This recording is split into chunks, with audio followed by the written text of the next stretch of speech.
Okay, I'm Denise Schmitz with Newman Munson Architects. I am marketing manager for the firm. So in addition to that, I spend time on both our CX and EX teams. This is Sally Obernolte, who is a principal at the firm. She's also the genius behind our CX, frankly. It's not solely her responsibility, but she has the main passion and brilliance that she brings to it. And she's also an award-winning architect. She would never tell you that, so I did. Okay. Slides not advancing. So we'll just do this. All right. We are based in Iowa, which we call the Heartland because that seems awfully sweet. We're an architectural firm, as I mentioned. We've been around for nearly 50 years. We've had 3 generations of ownership, and we're considered a medium-sized firm with 43 people. So I realize that we're probably exponentially smaller than most of the people in this room. We've been around CXps for a while. We have used the CFT product for 11 years. We've been CX forward, I guess I would say, for 13, and we've been fortunate to win some awards, and you may have seen us speak at these events in the past as well. One of our core beliefs, I just want to tell you a little bit about ourselves quickly. We have a thought that drives everything that we do, which is that everyone deserves better, and that manifests itself in several ways. So when we're doing shelters, those folks who are unhoused deserve better. The reuse of historic buildings, they deserve better, and our communities do too.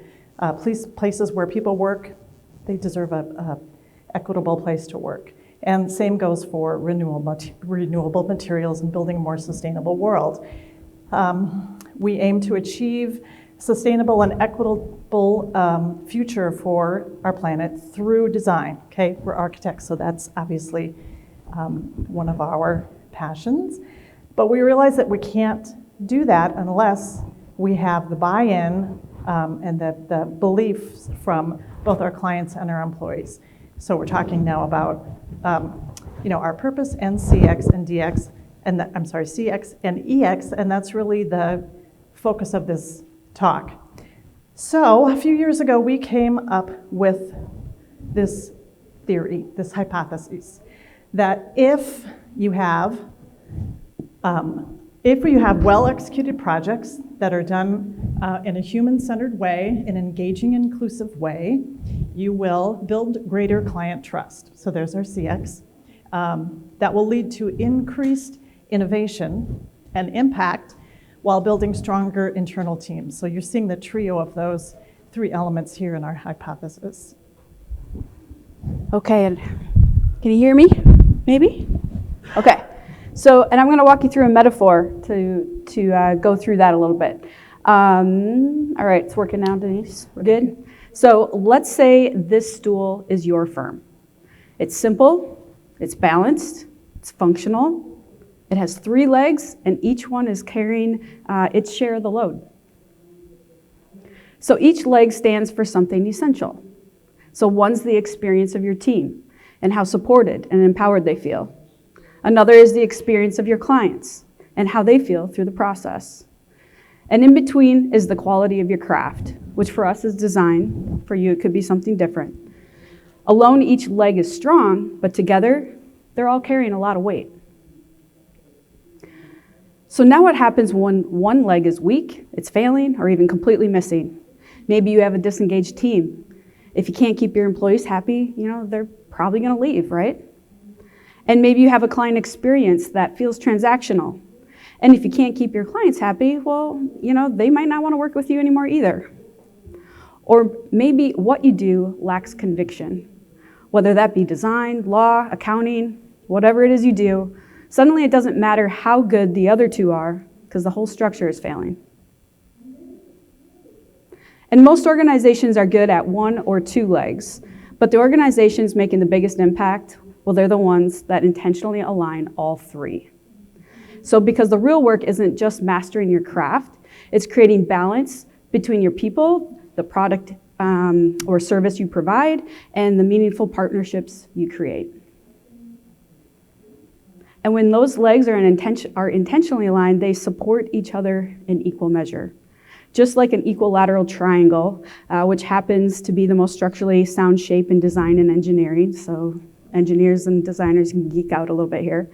But yeah, so each corner, it holds its equal weight, making it resistant to bending and collapsing. And at the center of that triangle is where the real strength lies. The equal length of all sides means that any applied force is really evenly distributed. It's where trust, purpose, and innovation converge into impact, and that's the biggest win. So ask yourselves now, is your organization in balance? Which leg of your stool needs strengthening? And what could happen if you built all three of these with equal intention? Okay, so we're going to dive into all three of those legs and what we call the framework for impact. And the three legs of the stool create this simple Venn diagram. It's a framework that unites really employees, clients, and design. And most of you will understand the X to stand for experience. But for us, our purpose is actually design excellence. And one of our three core values is redefining excellence. So we've made this fundamental shift really from experience to excellence. And we still have our client experience and employee experience teams, but they fall under this greater umbrella of excellence now. And one could think of these as the three circles of excellence.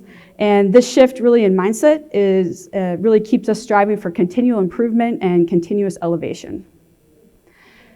So now when we refer to EX, obviously we're referring to all the practices focused inward on our internal strategies, anything to help our team really feel valued, feel heard and engaged. And when we refer to EX, we're referring to all the practices focused outward on our external strategies. So all the things that connect and builds trust with our clients. I don't think it's advancing. Yeah, we're not there yet. Oh, sorry. And when we refer to DX, we're referring to all practices that are focused on what we do as an organization, which for us is design. So mutual trust, that's sitting right there at the intersection of EX and CX. It's that keystone that we believe that really brings everything together, because when employees feel supported and clients feel heard, a two-way trust emerges that fuels deeper collaboration and ultimately more meaningful outcomes. And that mutual trust is fueling innovation and is really the true foundation of legacy. Because without having trust, nothing's moving forward.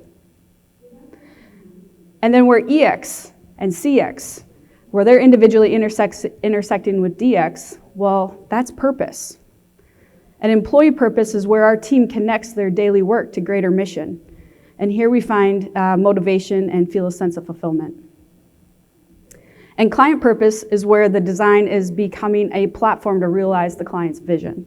It is the reason they're reaching out and engaging with us, because they have a problem that needs to be solved and we have the services to offer them. And it's where we elevate their expectations and provide purpose-driven solutions. And at the heart of all the intersections is the impact we make when everything is in alignment. So to us, this isn't just about designing great projects and providing great experiences. It's about the impact we create on our communities, on our climate, on our culture, and so forth. It's about creating ripples of impact really far beyond the work itself. And that's what we call the big win. And if we go beyond that, we have obviously our operational systems needed really to support and sustain the whole framework. That's how we see it. These are all the business practices that support our overall goals, such as the business aspects of accounting, the IT that's helping us to all function effectively, and even our firm-wide strategic planning.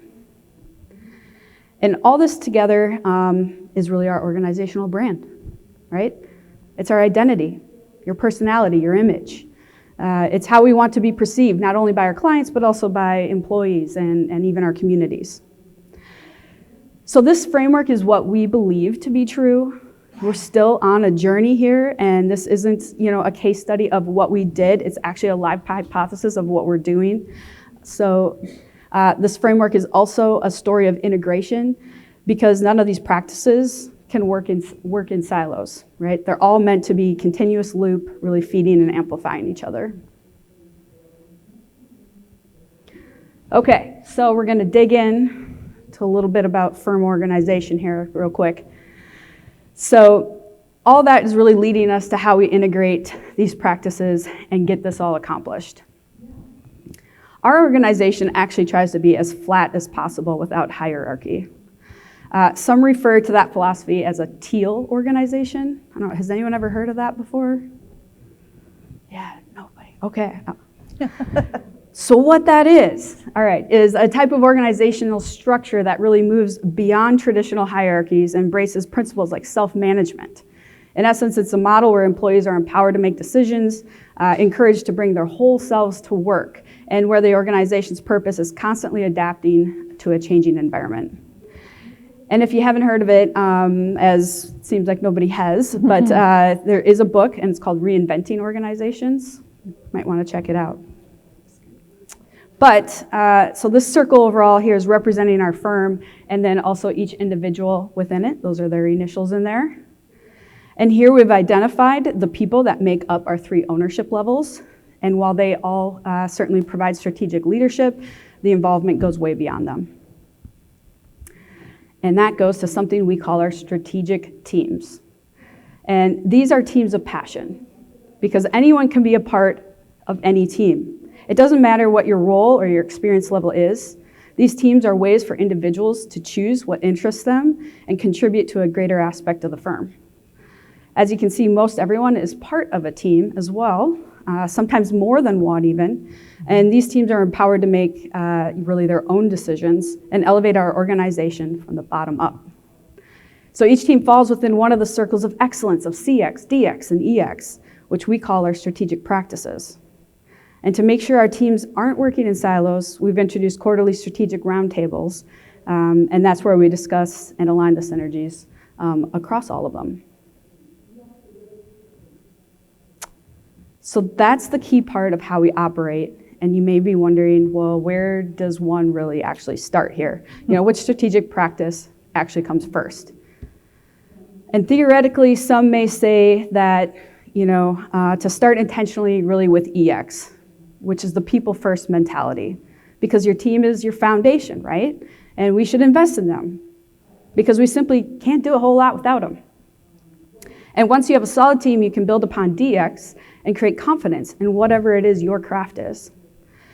And once we have a solid foundation and confidence in what we're doing, then we become more self-aware and you can pivot externally to find alignment with our clients.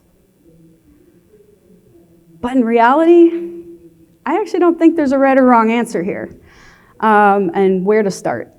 You need all of them to be a business. And most likely you have at least 1 or 2 that are already in decent shape in your organizations. And you know, for us, we first tried to start with the client. That's where we began. Only really to have our team push back and put up this huge wall of resistance. And they said, no, that's not what we care about right now. You know, they wanted to focus on our craft. And that is where our journey really began back in 2012. And once we gained the confidence, we turned outward then to seek alignment between clients and our craft. So clients really came second on that journey. And shortly after, though, we realized you can't really have an authentic client experience without a strong team, and you certainly can't have a design excellence without having them either. So that was the third practice we focused on. And now we have the self-sustaining strategic teams for continuous growth and improvement across all 3. And next, we're going to walk through our beliefs and our approach to each of these practices. Okay, great. Am I still on? Can you hear me? Okay, I'm just going to talk. I'm going to turn this off. And I'm going to talk really loud. Okay. So for each of these strategic teams, we feel so strongly about this framework that we have built that we ended up creating a belief system and some guiding principles that guide them, which is interesting because we've kind of heard some things today. So for our employee experience team, our ethos is our strength lies in the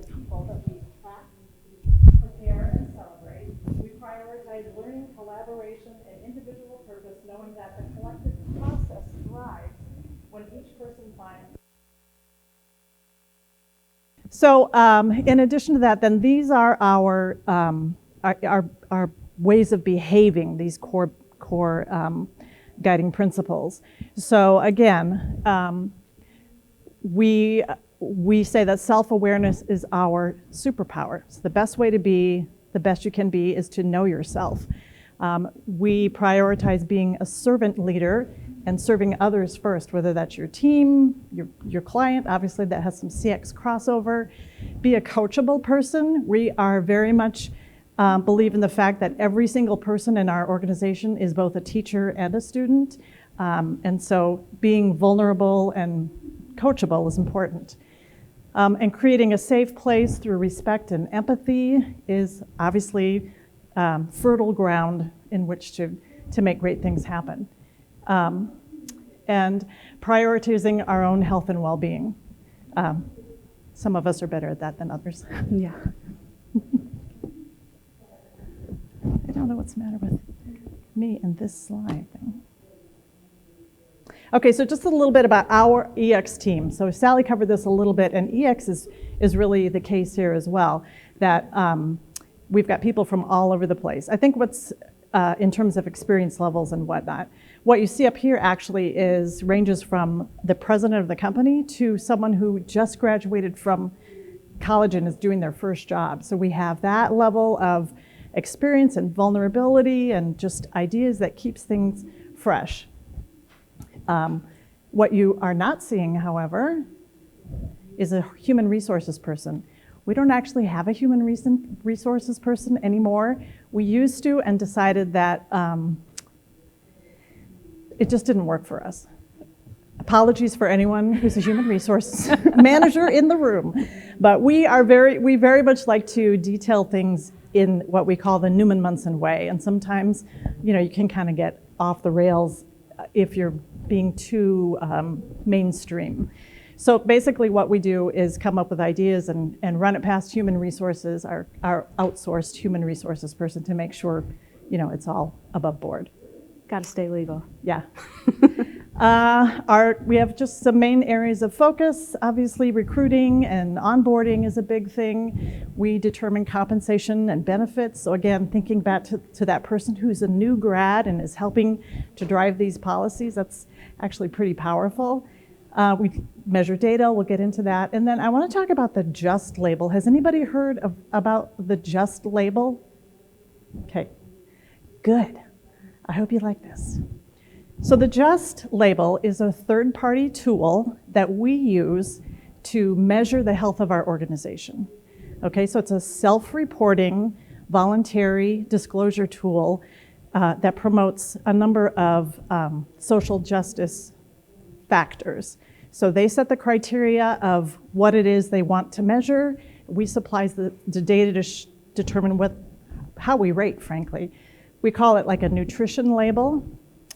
And we're just going to zoom in here real quick and look at this. So you can see we're dealing with topics like diversity and inclusion, compensation, stewardship, all of these things. Fair wages, there's a number of things that are under each one of those categories. And I'll go back to the slide, I always forget this. So we just do what we do. We try to be the best we can. Turns out that we are, at least currently, in a place where we are one of the highest ranking JUST organizations in the world, which is kind of bananas. I mean, we love it. And then we have to kind of go beyond just the statistics, I suppose.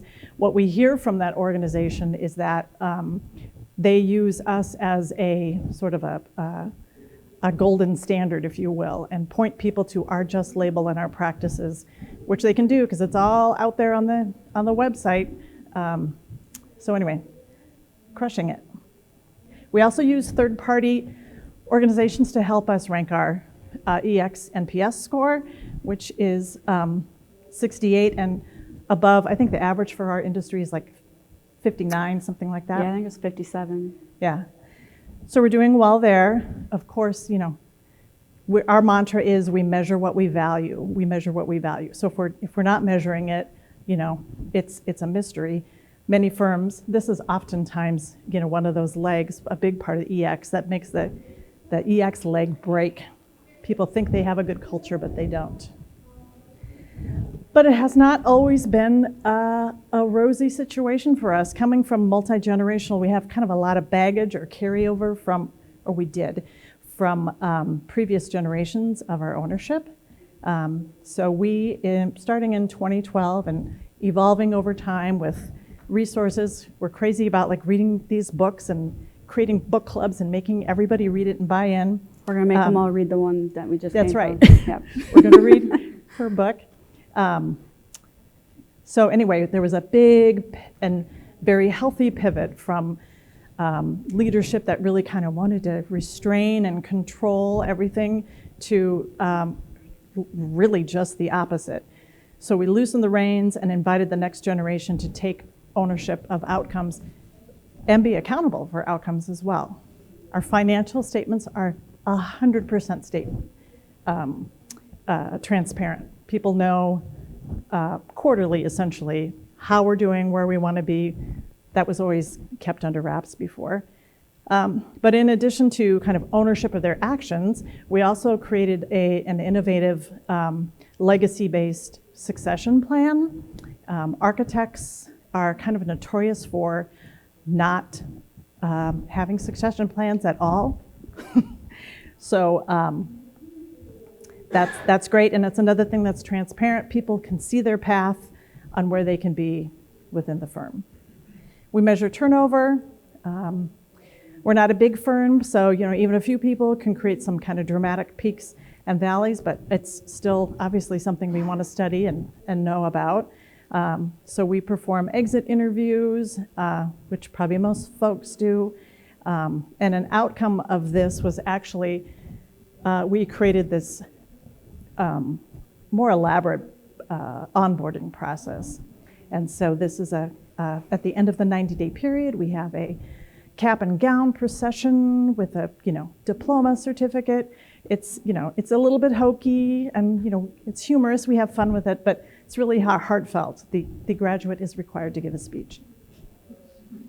Yep. So in terms of EX, we measure EX. We're a project-based organization, right? So we're measuring employee experience kind of at the same cadence that we're measuring client experience. So we have a pulse on what's working, what's not working. These are the questions that we use. The first three require like a narrative response. So that gives us really quality feedback and maybe deeper understanding. The rest are kind of the slider on the CFT, but that gives us good data to understand over time. This is our EX data by project. We actually just started collecting EX data in 2024. So you might wonder where all this other data came from. We didn't make it up. We had every member of every team that worked on those previous projects do retroactive surveys. And so we wanted to we're trying to test a hypothesis, right? So we need the data. So even kind of going back in time to mine it is worthwhile. And you'll notice that trend line is like completely flat through there. And so we're anxious to keep collecting data as we move forward into the future and see what really happens to that trend line. And if that was just really an effect of the fact that we did all these surveys retroactively. So they're in the same mindset and had time to kind of think about it versus when they're responding right there in the moment. Yeah. Okay, we're going to move on to DX. I know that this is not your craft, but y'all have a craft, right? Whatever it is. So try to see yourself in here as we go through this real quickly. So our ethos for our design excellence is we are inspired by, we're Midwest agrarian people. We're inspired by the simplicity. Think about architecture, simplicity of forms, removing anything that's not necessary. We let the rhythms of the place and the spirit of authenticity guide our work. Architecture should feel timeless, grounded, and deeply connected to its environment. And then again, to the guiding principles and the things that, are our behaviors. Rigor is our superpower here. So each one of these categories has a superpower. being precise and giving everything your full attention. We practice essentialism, which I mentioned before, which is just kind of getting rid of anything that's extra, which is, first of all, not necessary, but also costs extra money. And we question, explore, and transform, and believe that it's important to embrace curiosity versus certainty. And we have a culture of critique. A lot of people don't understand this, or it sounds, what do I want to say? It sounds combative. It's not in our firm at all. I mean, it's just another one of those like student learning kind of things. And so it's through that critique and discourse that we learn and grow and develop better products.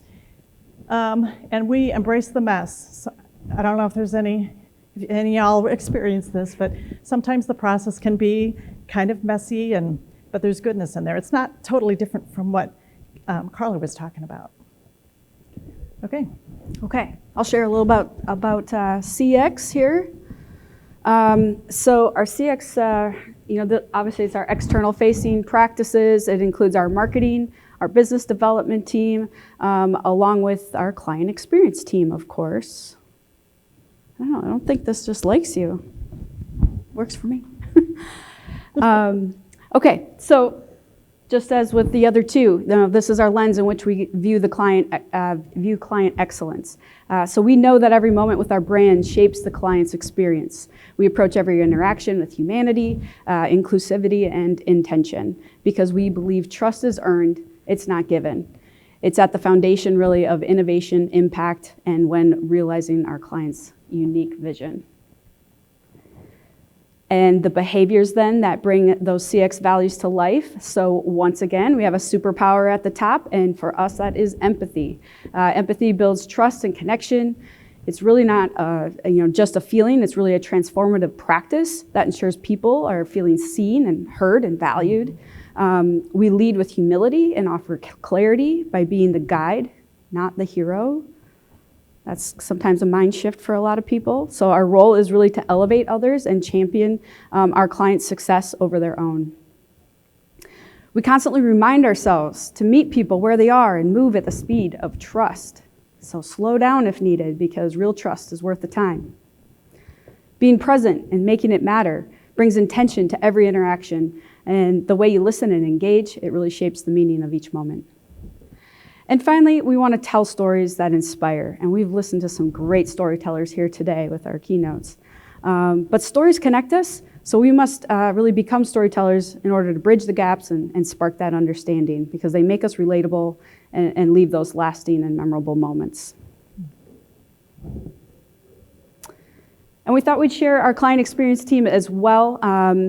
They help keep those behaviors alive and in motion. And like all our teams, they're made up of people from across the firm, each bringing their own perspective.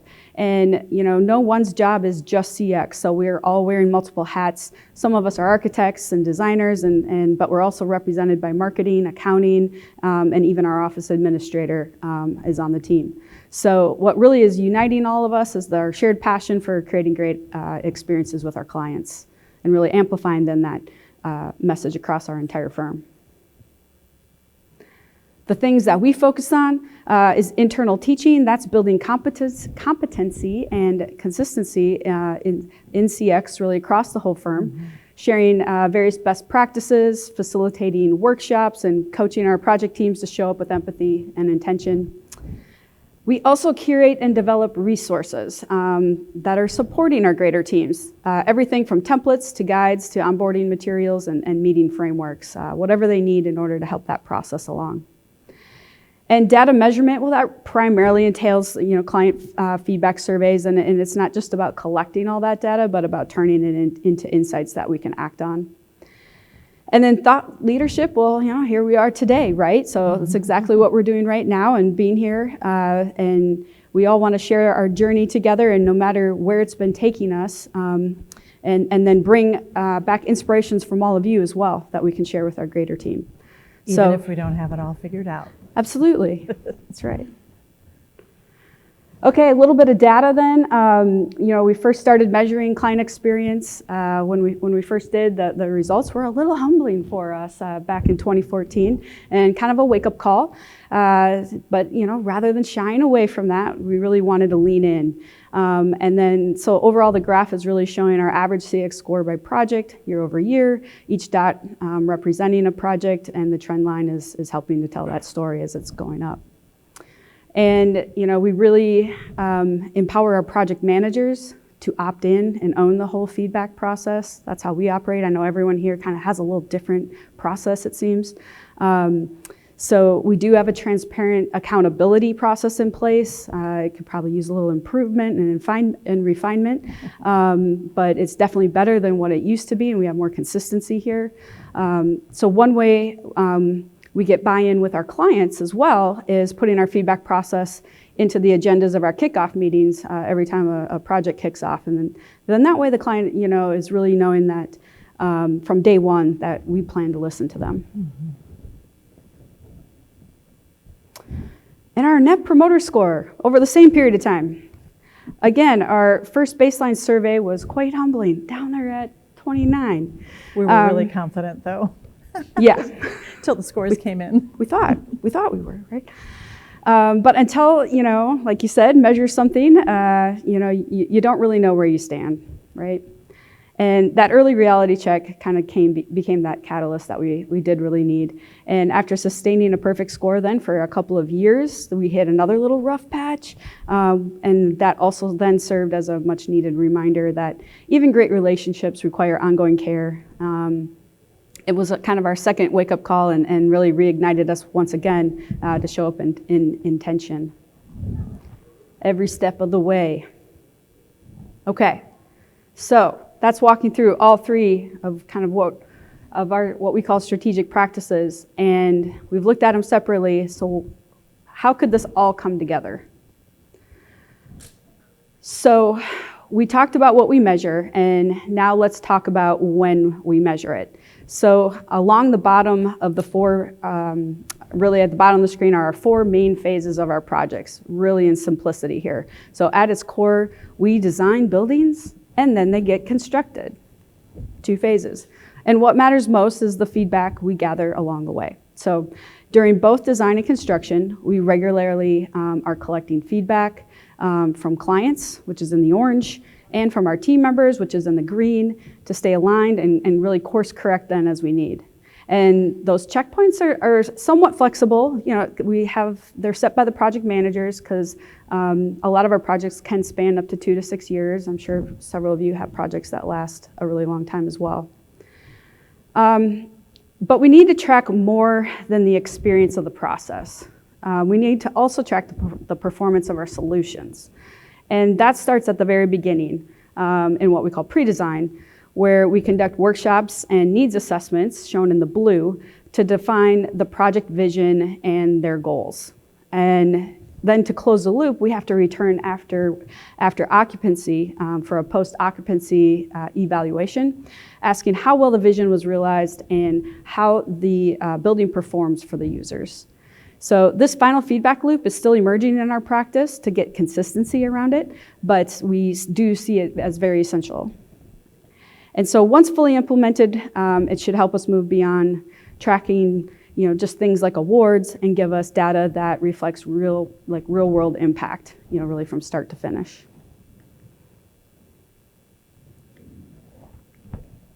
Okay, it's not just you.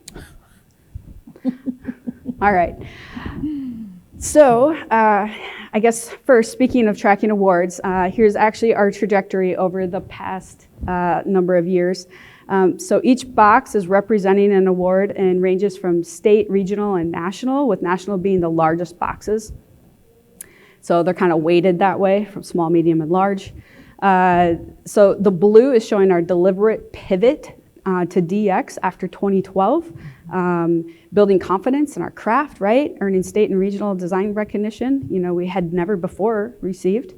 And by 2014, we started shifting that focus outward, as we mentioned before, starting to align more with our clients. And then that's also when we introduced the client feedback tool. 2019, we made CX our number one strategic objective firm-wide, and that shows up here in orange, and it took a couple of years, but overall our client experience started catching up with our design growth. And then soon after, we recognized that exceptional design and delivery depend on a strong internal team. And that's where the green layer comes in. You know, that's our people united by shared purpose and really amplifying the collective performance. So in recent years, the larger, darker rectangles, they're reflecting increasing national recognition. So, which is a result of that, we think, of having this integrated approach. And today, you know, benchmarking ourselves, you know, nationally is really a key strategic focus of ours. So, yeah, again, if you want to start tracking kind of where you're going, you got to start measuring it, right? Okay, it's not working. Okay, so how, you know, do we really begin to connect the dots between EX, CX, and DX? And we're still exploring that, but this is one way we started. So this graph plots CX on the y-axis and EX data on the x-axis. And each sphere is representing a different project. The size of that sphere is its design impact it's making. So for now, that's based on awards until we have more performance data. Yep. And the color is actually showing the financial performance. So the brighter the blue, the better the job to date multiplier, the better it's performing financially. So what's exciting, I guess, really is how many projects are in the upper right quadrant, right? If you guys have used quadrant charts before, you know, so that's where everyone's feeling very fulfilled, right? Clients, team, everything, all the scores are high coming from both sides. And we have none in the lower left, which is where everything is feeling, you know, usually fairly transactional. And we've also added a trend line in there, and it's moving upward, which is consistent with the other data. And then the darker spheres, well, they're, you know, reflecting lower financial performance, but then the larger size signals a strong design impact. So some may say this means we're maybe over-delivering on service, you know, but they're larger, and maybe, I guess overall maybe we are, but also that means there may be an opportunity to increase our fees because the value we're delivering is actually resonating with the client. So meanwhile, the smaller and lighter spheres may not move the design needle so much, you know, it may not have as much impact, but they're contributing really to our firm-wide profitability, which is sometimes harder to understand and grasp on this graph, I think. Mm-hmm. So there's room for improvement, of course. You know, we have an average net multiplier, though, of 4.5 for our firm, which is, my understanding, above the industry average. I'm not going to claim to be the expert on that, but overall, it makes us feel like we do have good pricing power and we're in solid shape still. So as I mentioned, we're still learning. This was kind of an attempt at how can all data from all angles really come together and help tell us something. And so if any of you have any thoughts or ideas and want to talk about this later on, I'd love to connect more about it. And Denise mentioned earlier we measure what we value, right? So, and yes, it does include financial performance, even though we haven't talked about it quite as much other than the last slide here. So an example in that category is accounts receivable. And how many of you dread that invoicing process, right? So we did just have a recent third-party review of our average collection period over the past 5 years. And that review came back and said we have a collection, our AR is coming in at 15 days on average. Apparently that's kind of unheard of, and that the industry average is really 77 days, you know, so like 2.5 months, right? We're doing it half a month on average. So reflecting on that, we got to kind of dig into that a little bit because it's kind of new data for us, but we're kind of wondering if that's a powerful indicator of maybe gaining a lot of trust and alignment with our clients and putting a process into place. So for a smaller firm of 45, you know, we measure, you know, quite a few things. Although I'm sure we're not quite as data rich as some of our organizations that are here today, but you know, many of these metrics are part of our daily routine. Some of them are still evolving a little bit, but overall, we think they'll help tell a richer story. And it's not going there. There we go. Because when we're winning at all of them, right, the aligning performance across all of them, we create a foundation for lasting impact and an organizational legacy that reaches beyond the work itself. All right, I guess this is you. I'll stick around the laptop here since this isn't working. Okay, so we thought we would do a few little case studies to kind of give some real life examples of how this works. So the very first one is, we're calling it like a story of building trust. This is a new freestanding hospital that was built in a community in Iowa, 4 University of Iowa hospitals, but in a community where they had never had a presence before. Brand new freestanding hospital. This is coming on the heels of a major debacle for that client with another architect, a project that was highly visible and went bad. There were a lot of butts on the barbecue for that, so their trust with kind of architects in general had been eroded. But we had done some clinical work for them in the past, like some clinical buildings that weren't as kind of heavily healthcare as obviously a hospital. And frankly, our team there were not a lot of fans of doing that work. It's highly profitable, but it's typically, there's a stigma that goes with it that suggests that, hospitals just aren't as sexy and they're just not, So anyway, we got this project, which was 3 times bigger than the biggest project we had ever done. And we've got some good stories to tell. So one thing of note is that for this particular client, I don't know if it's true for all healthcare clients, there are so many clients within the clients. You're serving many masters. And they also tend to be pretty stingy, I would say, with their feedback. So when you get good scores, it feels exponential, frankly. So we got some nice scores from the client in orange and some good scores for on the EX side as well. And we'll dig into this a little bit deeper here. So our NPS score for this client went from, started at 40 at some point and ended up getting to 71 by the end of the project, which is also unheard of because that's a stressful time for a client when things are going up and they're seeing things that maybe they didn't, it doesn't look right, or their priorities have changed or whatever. So Construction's always a tough time. Yeah, it's a tough time. And at the same time, our Newman Munson team satisfaction score, I mean, from an EX standpoint, these things matter, but the fact that our team is delighted to be working with their teammates, that we've got good, gelling going on there, that's a great score too. So between those two things, we think that's very positive, and the testimonials that we get from the client bears that out also. So this came from this, I forgot to put her name on here, but Amy Odine is the COO of this facility, who says very generously, we could not have realized our vision without your hard work. So that's great. So looking at these kind of key metrics from a client perception standpoint, never mind. Financially, this one checked a box, but not that we're going to dwell on that. The client perception was good, a positive, a win. In fact, we have been since given another hospital project from them. I mean, they didn't give it to us, we had to earn it, but it is 3 times larger than this project that we just finished. So pretty remarkable. And we know it's ticking that box for our EX. The folks who are doing that work it's just been a complete transformation. They really see the value, the purpose of such facilities, and have proved that you can do some nice design work on a healthcare facility.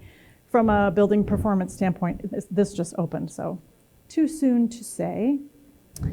The next case study is really a story about elevating expectations. So this project you're looking at is a public works facility. So think of it in terms of this is the place where your public workers in your city, park their snow plows and their dump trucks and wash they keep everything in order so that when they hit the streets, it's ready to go. Typically not sexy projects. In fact, this is what their facilities used to look like. So not only are they not sexy, but these were downright unsafe. You've got people running machinery in the dark, essentially. You've got pedestrians and vehicles trafficking all over that can't see each other. Not to mention like the exhaust, fresh air stuff was not compliant. So obviously they weren't going to build a facility like this, but we really encouraged them to, let's go beyond this. What if this was a place that, you know, was an icon for the city, that helped you advance your climate action goals and becomes like a beacon of that? And what if, you know, this really expensive equipment that you house and the highly paid employees that you work actually had a really dignified place to work? And what if you could still do that at $185 a square foot? Yeah, Right. So affordable too. yes, good point. That gets back to like the essentialism and just like removing all that extra stuff that just doesn't need to be in there and raise the cost up. So city manager also agrees that, you know, very pleased with our work and gives them hope for like what can come in the future. So again, we feel like this is, whoops, no, I can't even get this to work. Seriously. Well, take my word for it. This ticks the boxes for EX and CX. And we do know on this one, it's an old enough project that, I'll do it here, that the building performance on it is like getting national, what I want to say, press, because it's so efficiently operated. Okay, good luck with the laptop. Yeah, we got problems today, huh? Okay, so our last case study then is this amazing organization. It's just down the road from us in Muscatine, Iowa. And when they reached out, we didn't even know they had existed. So they're called the Stanley Center for Peace and Security. They're a nonprofit that works to, you know, impact global policies on climate change, nuclear weapons, and mass atrocities, which sound like some really big issues to tackle to me.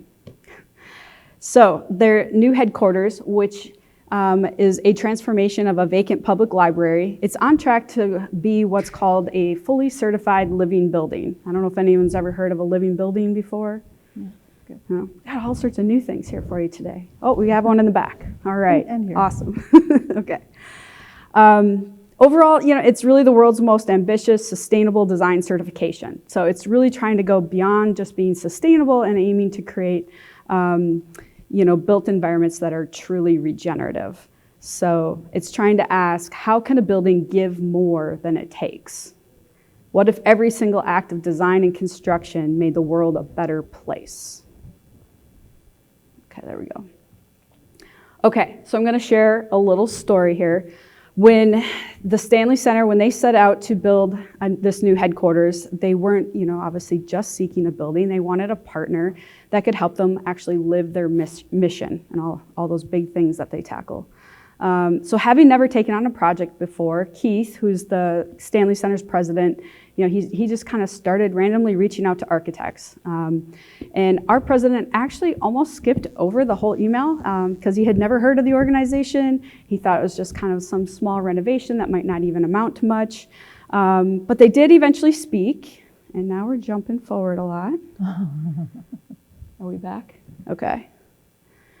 So, you know, they did eventually speak, and Keith asked him to describe Newman Munson. And our president said, well, we have a focus on sustainable design. And then he also mentioned that we have a focus on building empathy with our clients. And Keith's ears kind of perked up to those two words, sustainability and empathy, and that actually earned us an interview right there.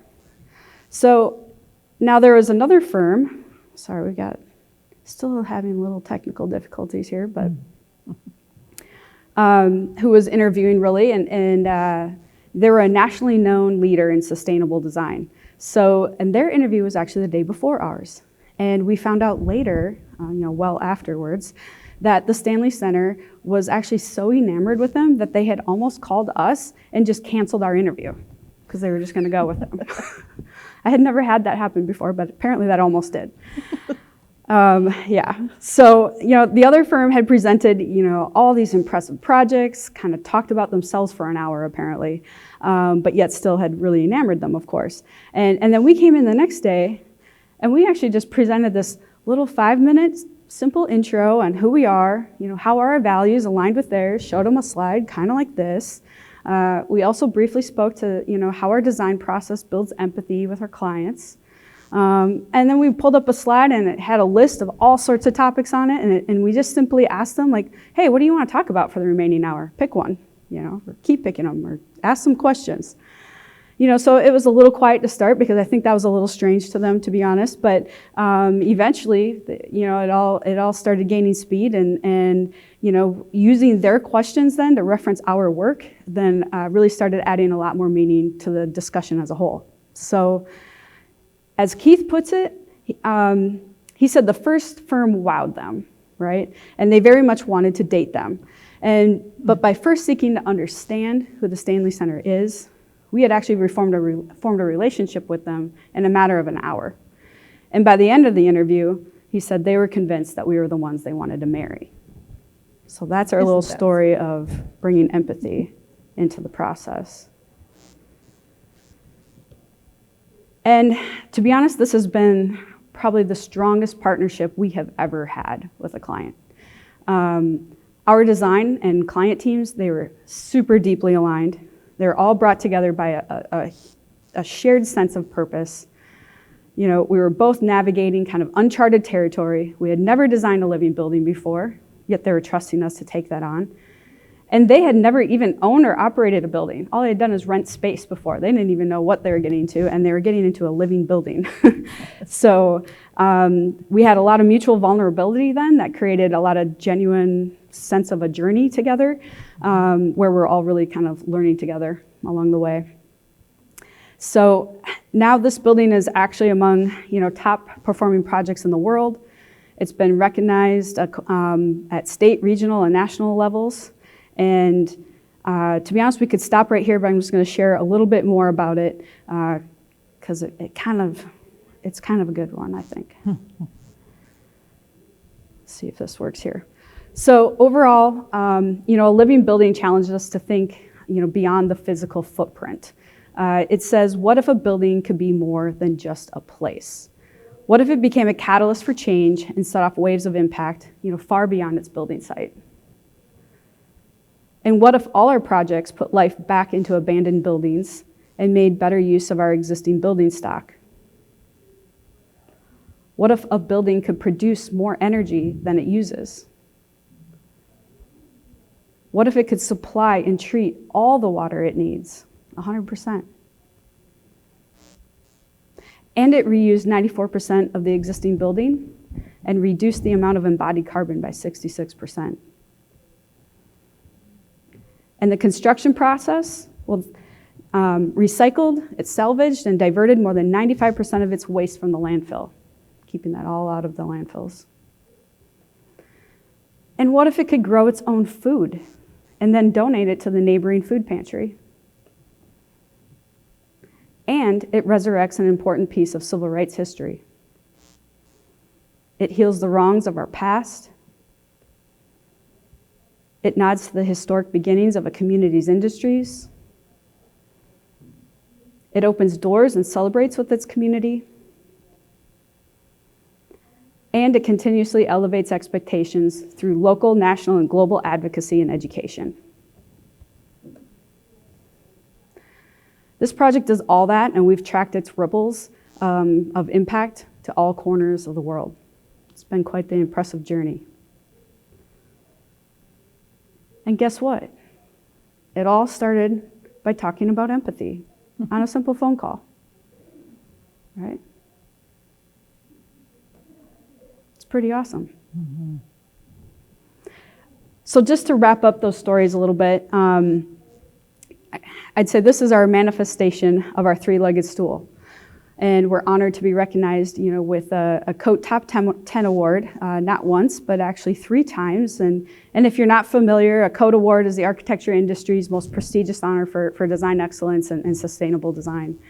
And they only award this to 10 buildings every year. So receiving the recognition, really one time is actually pretty remarkable, but 3 means we're really getting onto the national radar here. So only 2 other firms receiving this recognition, only 2 other ones really at this pace, if you will.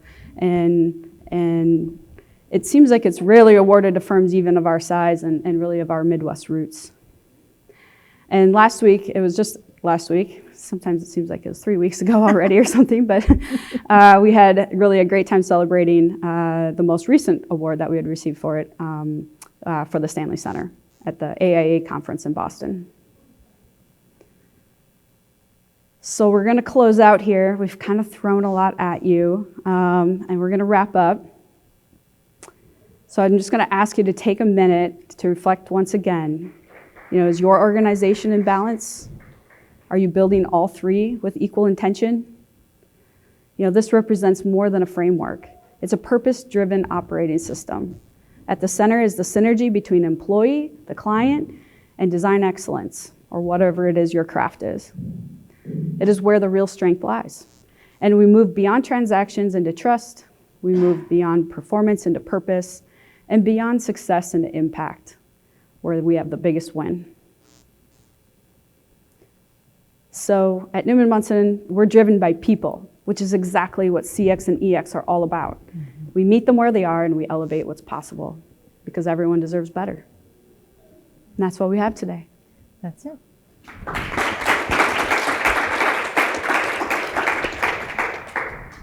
So what kind of questions do we have? Do we have a few minutes for that? Overwhelming? I got a question on your EXP feedback. When you get that NPS score, is that like names are revealed or is it anonymous? This was anonymous. That NPS score was done by a third party. So that was a new thing for us that just happened, actually. Yeah, so we only just dug into the data of that just recently. So it'll be interesting to see if we can, how to go about moving that forward. But speaking of anonymous and transparent, overall, we're almost always doing everything transparent. All our 360 reviews, all of our project reviews as we're going as a team, and we review bottom up, top down, all across our firm. So you're reviewing your peers and everything, and that's all transparent. Totally transparent, yeah. Yep. Did you have another? Yeah. Yeah, that was, and maybe similar along the same lines, and hats off to you for creating something so purposeful. Thank you. You mentioned you had an accountability system, which sounds like you're still working on it, but can you give a flavor of what that is? Yeah. So we call it our project, kind of our project review. Basically, all the project managers get together at least about twice a month. And we go through it where it's essentially a spreadsheet that goes through every phase of our project process. So for us, we have pre-design and first really kickoff and pre-design and then schematic design and so forth, right? And it lists out all the different things that really need to get checked off within each of those milestones and phases. And so we go through that with that whole project management team, and they give updates. And so it's very transparent whether you got it done or not. Everyone can see that. Mm-hmm. So that's really what we have in place right now. Sometimes there still needs to be a little more rigor around it, is probably the part that that continues to need some more refinement. Mm-hmm. Yeah. We're seller doers, we're, Yep. we do it all. We don't have a BD team, we don't have a CX executive, we don't. Just wear a lot of hats. It's kind of bananas. But, we're committed, so. We're kind of about trying to figure out if, there's a lot of things about CX and how it can improve all sorts of business performance things, right? And improve all those and sell that. And we believe that. You don't have to convince us of that. But we're trying to better understand is how does CX and EX, how does it really improve our product and what we do, right? How does that actually translate to design and to architecture? How does it make better solutions? How are they more innovative because we've been able to collaborate more strongly with those clients? That's what we're trying to figure out how to measure. And I don't know how to measure it other than what we've been starting to try to do here. But that's what we would like to prove. Because the context in our industry is that every couple of decades, you can see the profession kind of start to remember that the client is important, but then it feels like it goes away. So we're kind of in a phase right now where even on a national level, people are, oh yeah, the client, whatever. We'll see what happens with that. But I mean, for the most part, for as long as I've been doing this, you either believe in CX or you believe in DX, essentially. That's to use our terminology. And if you decide to be a client-centered firm, then you're a sellout because you're not emphasizing design. And if you decide to be a design firm, then you're selling out because you're not putting any emphasis on the client. Or you just have a big ego or something. It's a lie. You know what I mean? It's a lie. And so we started out wanting to disprove that, but Yeah. then, as Sally said, we started adding the employee component. So we think we're miles ahead of everybody. But one of the reasons we started collecting this data is because there was nothing in our industry that supported that, of course. And we even looked at, we're like, well, what else could compare? Like, let's look at the wealth management industry. Maybe, because you're literally handing your money over to somebody to. But that didn't pan out either. So, Yeah, we're trying to pivot the whole view of it in architecture as an industry, at least, because it still hasn't really it's like, oh, you're either, like you said, oh, you focus on client, well, that must mean you probably aren't focusing as much on design. And we're saying, no, it's actually all of them to get to really where you want to be. yeah. And trying to that's prove why that out. that Stanley Center project is. It's not just that we check the boxes for the EX, CX, and DX, but we're doing it for this organization that has such marvelous mission and such marvelous impact. So being able to help them, achieve what their mission is. Yeah. So if So you if know of anyone- another organization like that, send them our way. Or if you have ideas we know this is very aspirational and things today, but if anyone has ideas or things to bounce off us, we would love to talk about them too. So, thank you. Yeah, thank you guys.